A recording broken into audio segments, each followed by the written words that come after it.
Welcome again, Jenner Nation. Glad to have you here. Mother Nature's not cooperating with us today to be in the field to talk through and actually demonstrate a pan test, but we're going to do our best to catch on the high and low points of what you may need to do. Just to remind you to do this twice a year, before the spring and before the fall, or as needed if you start to have a problem with a pattern and coverage.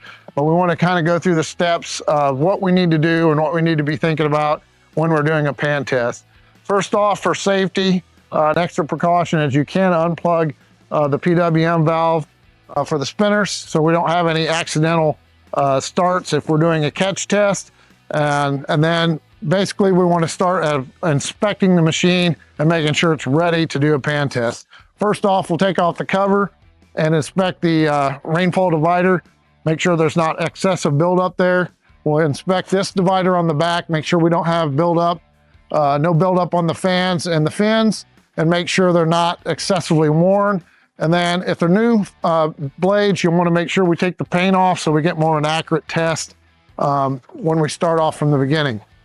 Next, we'll do a catch test. We'll do the catch test on all the products you're going to use, whether it be the front bin, rear bin, or if we're utilizing a multi-bin, you'll want to do a catch test with those products as well.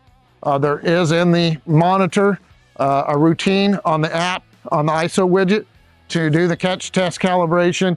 We'll also want to make sure that our fan frame and our gate height settings are in an appropriate location for the material and the amount of product you're trying to apply during the season. There is also a widget in there to help know whether you're in range or out of range of that application on pounds per acre. Once we get that set, we'll set our pattern test width, whether it be for a floater or whether it be for a high clearance machine. We'll be able to throw a little farther with a high clearance machine. So whether that's a 70, 80, 90, 100 pattern, depending on the product, we'll set the pans out. We'll want more of a level surface. We want less than a 5-mile-an-hour wind. And then we'll want to drive our pattern. And then we'll want to make at least 2 to 3 passes to get it dialed in per product that you're going to use for that season. As you see the pans out here, we also will show you the catch test tube set that you can see the pattern. We're shooting for that flat top pattern as we make that pattern as far as the overlap on the ends.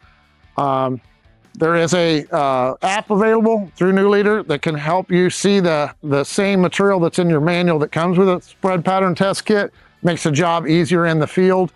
And then there's also graph charting if you're going to do it by the graph charting as well, so you can document what you got per product, visible for your customer or for your reference at your branch.